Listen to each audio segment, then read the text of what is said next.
Magpies and Tigers, and every year I've enjoyed them. Every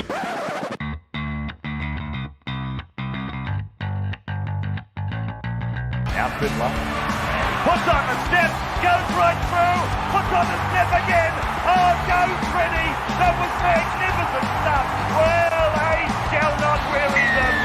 Parcels gets away, Parcels still going. Mullins opens up again. Oh, look at him go. He beats O'Davis on the outside. Well, listeners, today on the show we have a very special treat for you. We are joined by one of the true hard men of rugby league. Debuting in 1996 for the Western Suburbs Magpies, the man I'm about to speak with has played 249 first grade games in the Australian comp, as well as another 46 for Huddersfield in England. It's the man affectionately referred to as Skando, unless of course he's putting a huge hit on you, then he'd just be called Scary. We welcome John Skandalis. Thanks very much for joining the show, mate. Thanks, mate. Thanks for the introduction too. I wouldn't say I'm that scary, but thanks anyway. Well, I'm sure you were on the field, mate. I've heard you're a gentleman off the field, but I certainly wouldn't have wanted to get in your way when you were playing. Yeah, much scarier players out there than me, mate. So I was a bit of a nice guy. I think so. No, fair enough, mate. Look, I thought a good place to start the chat might be just to find out how you got involved with rugby league, mate. Were you always a big fan of rugby league growing up? No, actually, I was always a fan. I just never started playing until I was about 10, 11. I was a soccer player first. Yeah, right. The big kid as a goalkeeper, I just couldn't run around, so they shoved me in the goalkeeper to keep me happy. And I moved to the Campbelltown area in about 86, 85, around that time. And then I met the McGuinness brothers because I went to the same school. And then they had a huge rugby league family, and they grew up playing rugby league, and they just asked me to go out and play. And so from then on, it just kicked on from there. Really, I loved it from the moment I started training, and I didn't really take it serious till I started making rep sides. So, but I say about 10, 11 is when I started. That does, I guess, for a lot of players, that's quite a late age to be playing league. You said you were into soccer first. I'll tell you, a pretty fortunate experience meeting the McGuinness brothers. I mean, you ended up playing a lot of first grade with those guys, didn't you? Yeah, that was great. We grew up together and still remain close friends to this day. And we went through school footy together, and we actually went up a grade in under 8. It was 17 at the time, and Kenny was who's the older brother, was under 18s, and we all went up a grade so we could all finish have at least one season together. So we ended up playing under 18s and winning the competition with the Minto Cobras back then. And and then we're lucky enough to, I guess, like any kids growing up and playing each other, you want to try to achieve the best and do it together. So we ended up playing first grade for a number of years, which was fantastic for us. What do you think they saw in you, mate? They were pretty keen to get you across to rugby league. They must have seen some talent even when you were playing soccer. What do you think your talent was that they saw? I think the size of me, really. I was a big kid back then, so I think they just liked the size of being big. I didn't really have any rugby league skills, so I couldn't really say it was my skill. So I definitely was the big head and the body. So. I think that's the first thing that they noticed, and they thought, well, this guy could do a bit of damage for us, even if he just holds the ball and runs straight. So I think that was the main factor of getting me on board. So I assume you were probably a prop from the very beginning then? You weren't ever a sort of a halfback in your youth? Mate, front row was always halfback somewhere deep inside, mate. But unfortunately, no, I didn't have the body and the speed for halfback. Always a front row. I think Tommy tried to play me a lock or back row. I might have played back or lock back then at one stage, but no, most of them all front row. Just get the ball up and just do the hard work. Yeah, fair enough, mate. Look, your debut game was against the Penrith Panthers as a 19-year-old in '96. I believe it was at Campbelltown. Now that game looked like a hell of an initiation into first grade. I went in preparation for this chat. I went and had a look back at that game, and gee whiz, there was so many big hits, scuffles, and even send-offs. It left Paul Lang back in Disneyland, I saw at one point. But you guys ended up winning 16-6. I was just interested to know what your memories of that game were. Mate, exactly how you just described it. It was just a rough game. I remember going into the game and Tommy said to me, this is going to be one of the toughest games you'll play. One, because obviously being my first grade debut, and also there'd been a little bit of word going around that Tommy was trying to just egg on the fight anyway. So I was prepared for That doesn't sound like Tommy. Nah, it doesn't at all, does it? But yeah, I think I was prepared for that from the moment we sort of stepped on the field. So, I speak to young kids about this. This is that was a great opportunity for me to cement my spot. It's not very often you get an opportunity to play first grade, and I played so long in the juniors and trained so hard during the off season, and that was my chance. So nothing was gonna stop me. I was going to give everything, and fortunately for me, it went our way, and I played pretty good. So my memory was fantastic. The game was fantastic. There was only I think 9,000 at the game, but to me, I always say it felt like there was 40,000 people cheering on because my whole junior club was there to support me, family, and everything. So I think everyone remembers their first game, mate, pretty good. So it was a fantastic night. And look, one thing that stood out to me, Skando, was the fact that, as you said, it was your debut game, but you didn't take a backward step, and it was a game that was very forward dominated, and there was plenty of great forwards playing. I noticed your involvement rate from the very start was really high.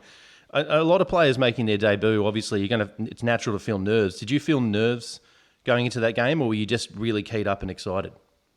Oh, mate, I was crapping myself. It was one of the scariest things you could do, I think. I think not just because you're scared of the game or the play, you're just scared not to failing, not doing the best. I know I could play well, and I think you tend to forget, especially at a young age, that it's just another game. You got to, when we speak to young kids, the thing I say is, look, just do what you've been doing the last 6 or 7 rounds, because that's what's actually got you there. So to go in and do something different is, it's probably not the best for you. So I was more worried about just letting the guys down, letting myself down, because like I said, it's one opportunity. Sometimes you just get one opportunity. They could have make me or break me that game. So it was just more about the game itself. I didn't really care. The guys and the roughness, mate. I was actually looking forward to that. Okay, fair enough. So it was just the failure part was what I was more scared and more worried about. Yeah, fair enough. And I guess that's a pretty logical fear to have. A lot of players, only really play a handful of games, and then they're not really heard of again. So that's a really big moment for a lot of people coming in and playing their debut game. And I noticed 10 minutes into that match, there was a pretty big melee that I'm not sure who started it, but I did notice you showed no hesitation again in running in there. Again, as a teenager on debut, is that part of the thinking that, as much as I need to be noticed here, I can't disappear in a dust-up either? I don't think there was any thinking, mate. If you saw the fight, I think everybody jumped in anyway. I remember the fight pretty clearly. It was Morgan Edwards and Brandon Pearson. Yeah, that's it. Yeah.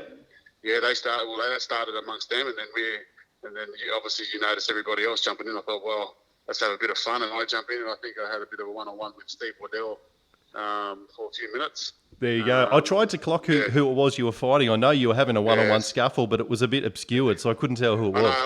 I think I just picked one of the hardest men in rugby league at the time. So, he'd been a veteran of the game for a while. He played, 6-7 seasons in front row, and he's done it all. So, and I decided to have a one-on-one with him. But look, at that point in time, I don't think you ever think, mate. I think it's just you don't want to let you're sticking up for your mates, your team, and everything. The natural instinct to come in and defend and help just kicks in. So, and like I said, I was looking forward to it. You got to love that bit on the field. If you don't have that little bit of aggression, a little bit of thirst for a bit of hunger, then you're not playing the right sport. Yeah, exactly. You're probably in the wrong game. I noticed in commentary, Mario Fennick compared you to a young Steve Roach on your debut. Was there someone that you modelled your game on growing up? Not really. I didn't really model it around anybody, but I did look up to guys like the Roaches, the Harrigans, to a point where, Craig Young, even at Dragons as a youngster. But not really. I didn't really model around anybody. I just played my natural game, and I think the toughness come out of Tommy as well. Just growing up watching. Well, when I say growing up, when you're playing for West Magpies, you can't help but watch a lot of clips of back in the day when they played Manly and Newtown and things like that. And there was just all aggression. So, and Tommy, he was aggression. He was 100% aggression. So I think coming through training under him was, a big part of me being that person who I guess never took a backward step either. So, but not really in terms of modelling, but I did look up to a lot of guys that did play in that position. Yeah, fair enough. And look, you mentioned Tommy Raudonikis, and I obviously couldn't have a chat with you and not chat about the great legend that is Tommy Raudonikis. He's known for having some pretty strange tactics to fire up his troops, Skando. What were some of the weirder things you saw Tommy do when you were coached under him? Well, we all know about the Ox's Heart where he came into the shed and, he got the players. I hadn't been playing first grade. Back then you could, if you played reserve grade or 21s or something, you could sit on the bench for first grade, like you could have 6 or 7 people. And I was on the bench at the time. I didn't get on, but I remember he came out with that Ox's Heart before the game. And as you do. As you do, just rock up to the game. And he got the players to touch it and, talked about having a heart and what it feels like to have a heart and all this sort of stuff. And I was like, what's this guy doing? And that was probably the most, one that sticks in my memory. Other ones were he came in, we were actually coming last, almost coming last. I think we were like 2 points or 4 points behind coming last. And someone mentioned to him, or someone handed him a wooden spoon as he was walking into the sheds, one of those big old wooden spoons. And he came in and he was absolutely pissed off that someone had actually mentioned the wooden spoon, and he was doing his speech, and he's just got that out of control that he smashed it against the wall above Cherry Measured head, but at the same time the spoon rebounded off the wall and hit him back in the face, and he started bleeding, and he got his blood off his face and started wiping the blood on the players' faces to go, this is what I want to see. So that was the sort of stuff that he did. So and trust me, there's many more which, how good is he? We don't have time for. Yeah. No, fair enough too. Look, he was about passion. Tommy, one thing was passion and just, competing. You just had to be, he just wanted you to compete and have passion in what you did and pride. And that's, like I said, that's something that I learned a lot. And never give up. That was one thing that he never did. He never gave up, no matter how much we were getting flogged or what. He just, he was relentless with the fact that we never surrendered. No, and it's a great attitude to have.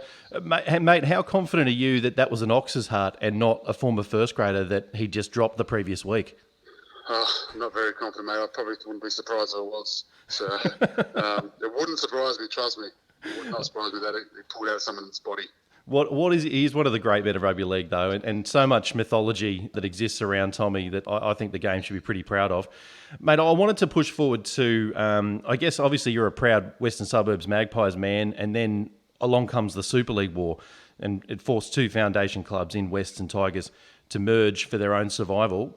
As a proud Magpie, how did you feel about the prospect of a merger when you first heard the idea? Yeah, a little bit disappointed. Oh, well, I wouldn't say a little bit, a lot disappointed and scared, to be honest, because you didn't know where you sat in terms of selection or what team you're going to and things like that. Yeah. But in terms of the tradition side of it, it made very, very sad that we were going to lose to, not just us, but like you said, the Balmain Tigers, 2 very long-standing clubs, and suddenly we're being kicked out of the competition. So yeah, I was sad, I was nervous. I had a bit of mixed emotions because you had basically 30, 40 players coming off contract, not knowing what they're doing the next year. So, I was a little bit. I was very disappointed. You could see the emotion in our last game at Cowan Town Stadium. We played the Warriors. We got beat, but the emotion after was, it was real. It was people were so devastated that we were going to lose, these two. Well, our club, of course, because I was at Campbelltown, but I'm sure the emotion our main was exactly the same. So. It was very, very sad time. And in terms of finding out that you were part of the Wests Tigers plans, I mean, you ended up going on playing that first game against Brisbane, I believe it was, and you even scored the very first try for the new merged entity. I guess in the light of day, looking back upon it now, do you think that was the right decision for the 2 clubs to merge, or do you look upon it fondly as a Wests Tiger? Oh, look, I'm a West Tiger through and through, mate, but I'm also a Magpie at heart, and I have a side of Balmain that I take in as well. Look, I'm all 3, but when we merged, and that was it. I really quickly, and I think a lot, and all the players did. It's probably the players did it more quicker than the supporters. This was it. We had to make this work because if we didn't, the foundation clubs were going to die. So would I have loved to see both clubs? Of course, stay separate, but it just, unfortunately, for whatever reason, and I'm not really sure why, and I'm not into that side of it. I don't understand it. Why they didn't? It's just, it is what it is, and we had to make this work. We had to work hard because we didn't, and we're basically killing two of the foundation clubs. And sure, it was rough, it was tough to start off with the fans and the supporters and the split and all that sort of stuff. But over time, I think we've managed to bring a lot of people together, and West Tigers is here to stay. My kids only remember me playing for West Tigers, and they don't remember me playing for the Magpies. It's only when I put on a black and white TV and off they go and they watch me play. So, but they only ever remember me playing for the West Tigers, and so do a lot of kids now. So, I think we need to continue to push forward that way as well. And in terms of the merch that you've got around the house, Skando, did you have plenty of Magpies merch? Are you trying to get the kids to wear them as opposed to the Tigers, or a bit of a combination of both? I don't have much Magpies. I only got my jerseys, to be honest. Okay. Training, they're West Tigers from they've got jerseys and West Tigers jerseys and flags and all that sort of stuff as well. So yeah, nice. Like I said, the only thing I've got probably hanging up on my wall in my garage is my Magpies first game debut jersey. So that's probably the only Magpie I have up at the moment. But a hell of a memento. And mate, speaking on a bit of a brighter note, I mean, I mentioned it before, but you were the first person to score a try for the West Tigers. That'll be forever documented in the annals of rugby league history. Is that something you brag about at parties? Because I know I would. I try not to, but it always comes up. And I always I'll elaborate on the story, I guess. I'll bring it up. Yeah, I think it's moved out to about 80-metre try by now. Not 10 metres, but there's a bit of fun with it because Joel Kane always gives it to me because he reckons I dropped the ball as I was trying to put it down. But I always say Joel Kane's only filthy because nobody remembers how many tries he scored. He scored 3 for the day, and no one even cares about that. So they just remember it. I'm proofing the pudding, mate. I didn't know that either. I just knew about your effort. So he gets on social media and he tries to give it to me that it wasn't a try and it should be taken off me and all this sort of stuff. But it's in the record books, mate, and I'll take it now. So I have a bit of fun with it when I can. But look, that was great, fantastic moment for me. Scoring the first try for the club and being at Campbelltown Stadium. It was, of course, it's going to be something that is remembered for a long time, and I'm very, very humbled and proud to be part of it.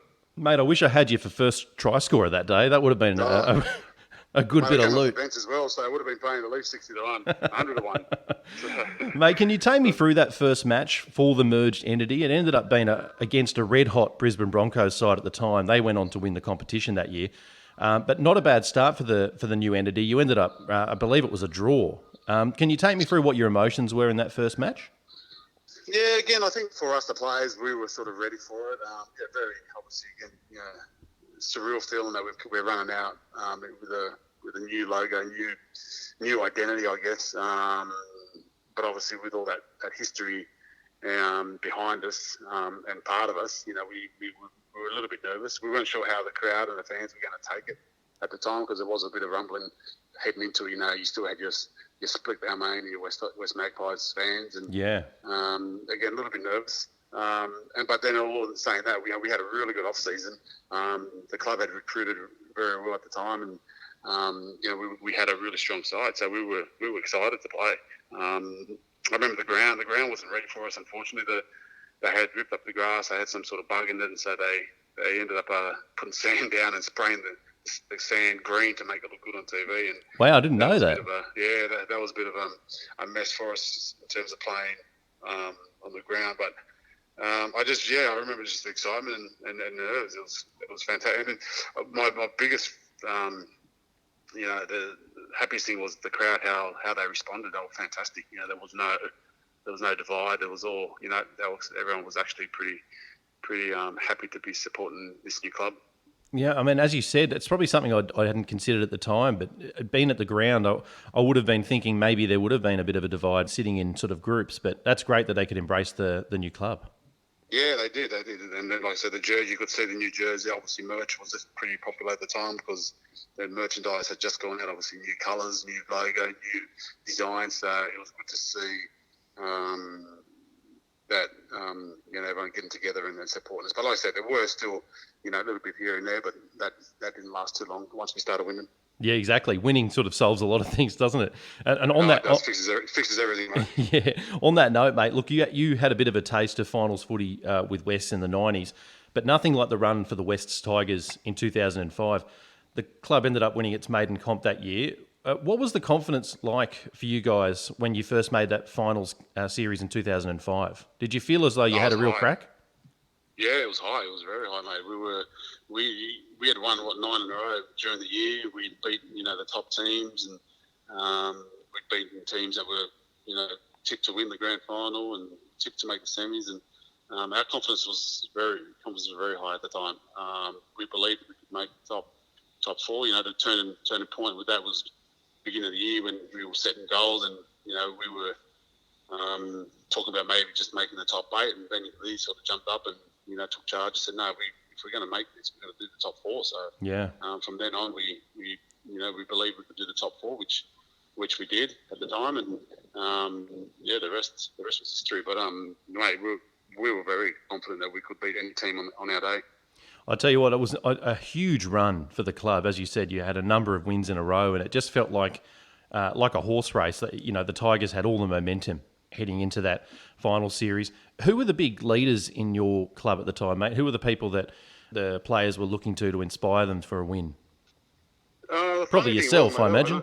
Yeah, no, look, I think that was the great part of our club at the time. There were no real standouts. We had a good bunch of old players. We had, the experienced guys like myself, Paddy, Todd Payton, Princey, even Hodjo. Yep. And Mark O'Neill at the time. And then you had those young kids coming who were just basically first year in first grade, Fulton, Benji, Farah, Dean Hallertau, Chris Heinsohn, Bryce Gibbs. They're the guys that they played their free-flowing football and who didn't care. They were just happy to be out there and playing rugby league. Whereas our older guys were, I was desperate to be a grand final winner, or even to play in the grand final was at one stage. So it was a real good mixture. Sure, us older guys probably should lead, in terms of the leadership side of it, helped out a little bit there. But the younger guys they did just as much. We gave them the freedom to make sure that they led as well. You got to remember Benji was our halfback. Farrell was our hooker. They had to tell us what to do. If they were scared to tell us what to do at the time, then I don't think we would have been where we were. So, we gave them the freedom to do that, and I think that was a big thing for us. And not bad players to be calling the shots, if I might add as well there, mate. Yeah, exactly, yeah. Now, what were your big memories of the 2005 GF? Obviously, there's a lot of iconic moments, notably Benji Marshall's flick pass to Paddy Richards. But what were your memories of it, mate? Do you have any sort of highlights on a personal front of that game? High emotion. I remember almost crying when I just ran out. Yeah, right. Just couldn't believe where I was and what I was doing at the time. And just how quick the game was. The game just felt like it went, in super speed motion for the whole 80 minutes. 1 minute I'm tackling somebody, next thing I'm sitting on the bench having a rest, next I'm back on the field running at 100 miles an hour, and just the quickness of it. And really just the emotion. And then the game, once the hooter went and I knew we had won, how I just felt so drained. I felt emotionally drained and satisfied with what we had done. So, it's just it was quite a ride for us. You play so long. Well, I did anyway. I played so long to, 96, one semi-final, 96, and not another one until 2005. It's a long time. And you just go, wow, I just can't believe. And it took a while to actually sink in what we had done. Mate, yeah, as you said, it was a little while between drinks for you, but I tell you, it sounded like it was worth it, romping through the final series to win that game. I did want to ask, when Benji made that break that eventually was scored by Paddy Richards, I was wondering, were you sort of there in support? Did you have visions of being trailing along on the inside and running under the sticks? I did have visions, but I was on the bench, mate, so I was cheering from the bench. So, no, that's no excuse, Skando. You should have been running up the centre. I did all the hard work for him to do that. So, yeah, fair enough too. Yeah, I saw the mate. I was on the bench just cheering him on, and that's going to be a moment we see and look back on for a long time, because it's just one of those freaky things that Benji did. And he did many of those things, and that was just to do it on a big stage like that is, that's remarkable, isn't it? He could do, yeah. Yeah. How long did the celebrations go for, mate? I heard that was like a 2 weeks. I heard rumours of about 2 weeks. The party? Yeah. Party. 2 weeks was the warm-up. I think I stopped drinking the day before I could get back to off-season training. It went for a while. It was good. It was really good to, you sort of do get out a little bit. You do go back and you need to get some bit of a rest. And the party was great. Everywhere we went, everyone wanted to be part of it and give us drinks and all this sort of stuff. So it's definitely, you got to make the most of it when you win it. So, and it was good too, because I think only Princey at the time made the Aussie squad. So he was the only one that was away. So we were all together for the whole time. So that was great. That's actually got to be unusual, doesn't it, for a grand final winning side not to have too many reps? Yeah, it was surprising, but like I said, that was out of our hands. All we can do is, as players, is do our best, and hopefully we get noticed and picked. But we were all happy for Princey, obviously, at the time, and yeah. But I could have named another 2 or 3 that could have actually been that side. I thought Farah at a really early age could have at least been on a squad to play. Anthony LaFranca at the time was killing it for us, so there was a lot of players that could have been in that squad. But like I said, the benefit of it was we got to stay together and party for a long time. Yeah, get more drinking done.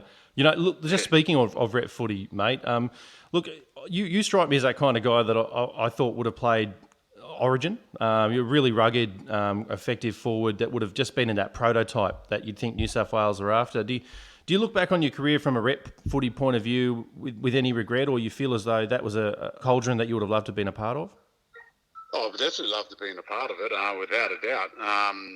But in saying, I don't have no regret at all. I did everything I could to be part of those teams. I did my best in one of the City Origin games when they were going to be apparently a selection trial, and yep. I missed out on that, and I made the Australian train on squad. So like I said, I did the best I could. Yep. And that's just left out of your hands, really. That's, like I said, if you're playing your best football and you're doing everything you possibly can, you don't get picked, well, then you got to leave satisfied and feel satisfied, because it's just out of your hands. And look, I have no regrets at all.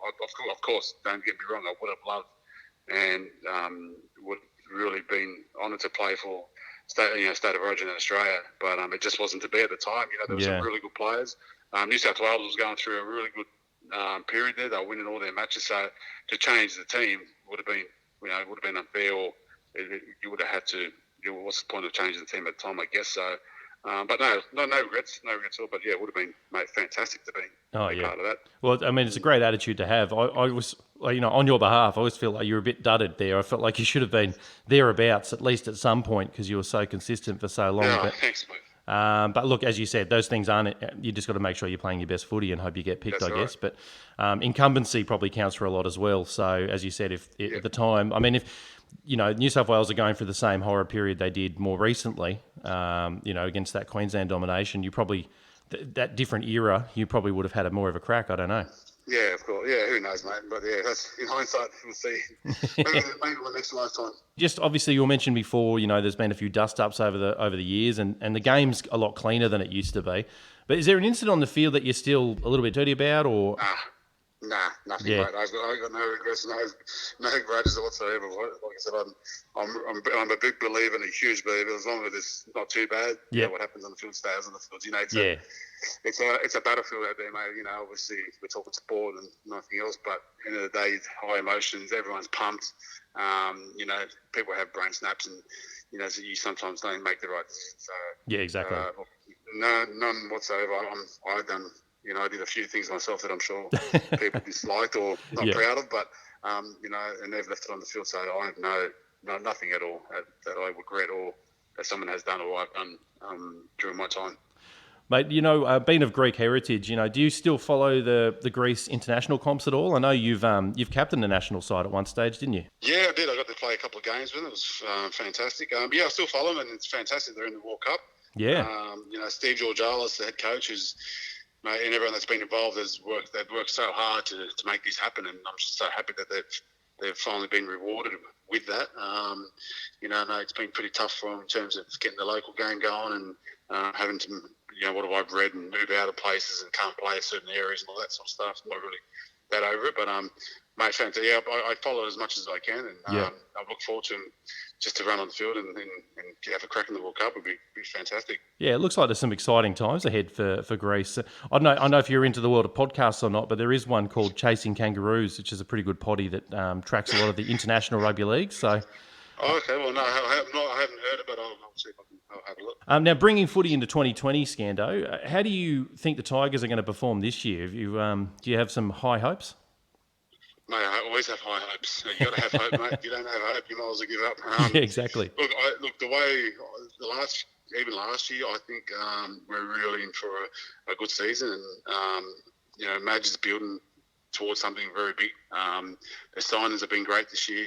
We've added a bit of strike power out wide and in the middle with the White brothers, and obviously Dewey coming on board as well. So. Look, we're slowly getting there in terms of recruitment. It's just we got to, hopefully we can have a bit of luck with our injuries as well, because the last couple of years we've been set back with a couple of injuries in key positions, which we hadn't been able to fill back up. So looking forward to a really good season.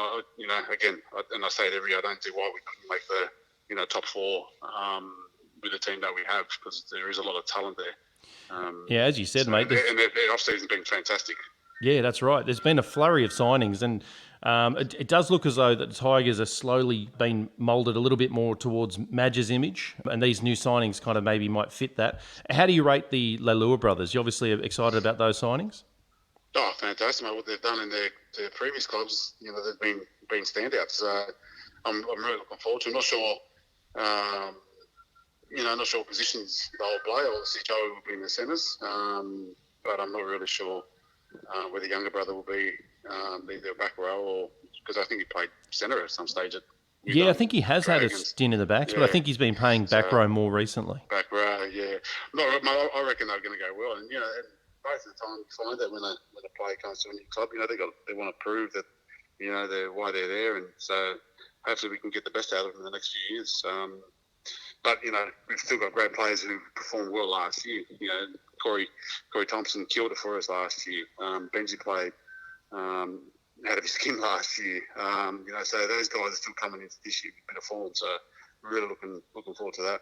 The final question, obviously the game has changed a little bit over the years. In terms of when you look at a game, for example, like last year in 2019 and compare it to when you debuted in the 90s, in your opinion, in what ways have the game primarily changed? Oh, mate, I've got to be careful what I say, don't I? It's definitely a lot cleaner, obviously, with some of the stuff that's going on. They've banned the shoulder charge and fights and all that sort of stuff. And, do you agree with all that stuff? Not entirely, no. Yeah. No, not really. I'm not a fan of it. Shoulder charge, I think, is something that could be still in our game. It's like any sort of tackle anyway. If you want to do a shoulder charge, in my opinion anyway, if you want to do a shoulder charge and it goes wrong and you hit him high, well, you get penalised, just like a tackle. If you make a tackle and it goes wrong, you get penalised. So I just don't. Yeah, I feel that's take a little bit of aggression out of our game. And the punching side of it, it's cleaned it up, but. I think we just got to be a little bit relaxed on if it happens here and there, because like I said, you're on the field and you're pumped, and sometimes you just don't know, you don't have control, and I don't know. It's good for the kids. Obviously, we don't want to send out a bad message. But I don't know. I'm old school, I guess, and I like to see a little bit of a biff like everybody else sometimes. So, but I enjoy the game. I still enjoy. The talent, mate, that they're athletes these days. They're full on out. They're powerful. Look at Jason Tomololo, mate. He's an absolute machine. 110 kilos and runs like a 100-meter sprinter. I know. He's got feet. He's genuinely scary, isn't he? He is genuinely scary, and we didn't have those sort of athletes 10, 20 years ago, and that's where the excitement is these days. They're athletic, they're strong, they're fast, and they're talented. So and that's where that's what I enjoy the most in watching it. Well, I love to hear that, mate, because I do live and breathe my rugby league as well. I think it's the greatest game of all. And, mate, I just wanted to say thank you so much for sparing the time to come on and chat with the Voluntary Tackle today. You're one of the true champions and gentlemen of the game, and it was excellent to hear your thoughts. No worries. Thanks for having me, mate. I really appreciate it. No worries. And before you go, is there anything you want to plug at all or anything going on? You don't have to, but if there is, please let me know. Oh, mate, as always, we're looking to hoping to build the club. So obviously West Tigers fans, supporters, you need to join on as members. That's the biggest thing for our club, in any club that in NRL, the more members we get, the more support Sure. we get during the year. So make sure you get your membership done and really looking forward to a great season with the Tigers. Thank you for listening to The Voluntary Tackle, the only NRL podcast prepared to palm off the big issues. The program would like to advise listeners that because its hosts have developed a gold Rolex shopping addiction, they need your help. Please make comments and ratings on Apple Podcasts, or alternatively, awkwardly shoehorn the show into conversations with friends and loved ones. You may also wish to follow the show across social media platforms. They include Twitter, Facebook, LinkedIn, and Instagram. The Voluntary Tackle is now also available on Google Podcasts, Spotify, and Stitcher. Thank you again for flying with the Voluntary Tackle. Your luggage is now our property, and you will not be seeing it again. In the event of a non-traditional landing, please assume the Russians have blown another plane from the sky, and feel free to panic.